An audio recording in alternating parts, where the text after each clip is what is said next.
இறைமகன் இயேசு கிறிஸ்துவில் மிகவும் பிரியமான சகோதர சகோதரிகளே, நண்பர்களே, பெற்றோரே, பெரியோரே, குழந்தைகளே, இன்றைய நாளிலே ஆண்டவர் நமக்கு தருகின்ற இறைவார்த்தை மிகவும் உன்னதமானது. அதை நம்பி ஏற்றுக்கொள்பவர்களுக்கு அந்த இறைவார்த்தையின் ஆற்றல் இன்று கிடைக்கின்றது. அன்பு தெய்வமே, இந்த இறைவார்த்தையின் ஆற்றல் எங்களுக்கு கிடைக்கட்டும். புதிய எதிர்நோக்கை தாரும், புதிய தெளிவை தாரும், புதிய உத்வேகத்தை தாரும். இன்றைய நாளிலே நாங்கள் எங்கும் முடங்கி விடாமல் உம்முடைய அருளால் எழுந்து நடக்கின்ற மக்களாக, உம்முடைய ஆசீர்வாதத்தின் துணை கொண்டு அனைத்து வேலைகளையும் செய்கின்ற மக்களாக எங்களை ஆசீர்வதியும். குடும்பத்தை, பிள்ளைகளையும் ஆசீர்வதித்து எங்களுடைய தலைமுறையை ஆசீர்வதியும். இந்த இறைவார்த்தை ஆற்றல் முன்னாகவும் பின்னாகவும் வலமாக இடமாக இருந்து ஆசீர்வதிக்கட்டும். ஆமென். அன்பு மிக்கவர்களே, இன்றைய நாளிலே நாம் தியானிப்பதற்காக எடுத்துக்கொண்ட இறைவார்த்தை மத்தேயு எழுதிய நற்செய்தி 17ஆம் அதிகாரம் 1 முதல் 4 வரையுள்ள இறைவார்த்தைகள். 6 நாட்களுக்கு பின்பு இயேசு பேதுருவையும் யாக்கோபையும் அவருடைய சகோதரரான யோவானையும் ஓர் உயர்ந்த மலைக்கு தனிமையாக கூட்டிக் கொண்டு போனார். இயேசு சிலரை தேர்ந்தெடுத்தார். பேதுரு, யாக்கோபு, யோவான் ஆகிய மூவரையும் தேர்ந்தெடுத்து ஜெபிப்பதற்காக மலைக்கு கூட்டிக் கொண்டு போனார்.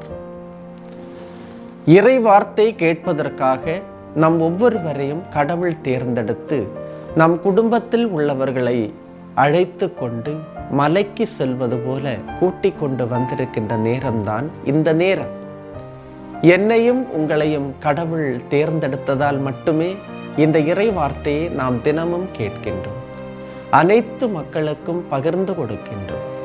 கடவுளின் தேர்வு என்னுடையவும் உங்களுடையவும் குடும்பத்தின் மீது வந்திருக்கின்றது. நம்மை மிக உயர்ந்த நன்மைத்தனத்தின் மீது வைப்பதற்காக மிகப்பெரிய மலைக்கு கூட்டி செல்கின்றார்.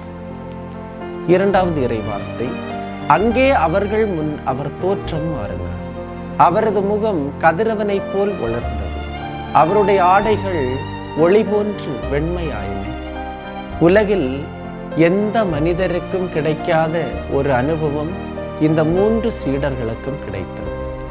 மோசேயும் எலியாவும் அவருடன் உரையாடி கொண்டிருப்பதை கண்டார்கள்.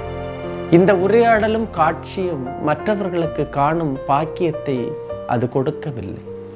மற்றவர்களுக்கு காண்பதற்கான அந்த பாக்கியம் கிடைக்கவில்லை. இயேசுவுக்கு கீழ்ப்படிந்து அவர் அழைத்த இடத்திற்கு சென்றதால் மட்டுமே அவர்களால் இக்காட்சிகளை காணும் பாக்கியம் கிடைத்தது. நீங்களும் இன்று இறைவார்த்தை ஏற்றுக்கொள்ள தயாராவீர்களா? ஆண்டவர் உங்கள் வாழ்வில் அதிசயங்களை காண செய்வார். மறுகரைக்கு செல்வோம் வாருங்கள் என்று அழைத்தபோது அவர்கள் அவரோடு சென்றார்கள். கடவுளின் மாட்சியை கண்டார்கள். மிக உயர்ந்த மலை அனுபவத்தை அவர்கள் அடைந்தார்கள். இன்றைய நாளிலே இந்த இறைவார்த்தைக்கேற்ப நாம் கடவுளின் அழைப்பை ஏற்று அவருடைய இறைவார்த்தையை கேட்டு அது நடக்கின்ற மக்களாக, அதை கீழ்ப்படுகின்ற மக்களாக, அதை இதயத்தில் ஏற்று நம்பிக்கையோடு அதை இருத்துகின்ற மக்களாக நாம் மாறும்போது ஆண்டவரின் ஆசீர் நமக்குள் கிடைக்கின்றது. யாக்கோபு, பேதுரு, யோவான் போன்ற 3 சீடர்களை போன்ற அனுபவம் நமக்கு கிடைக்கின்றது.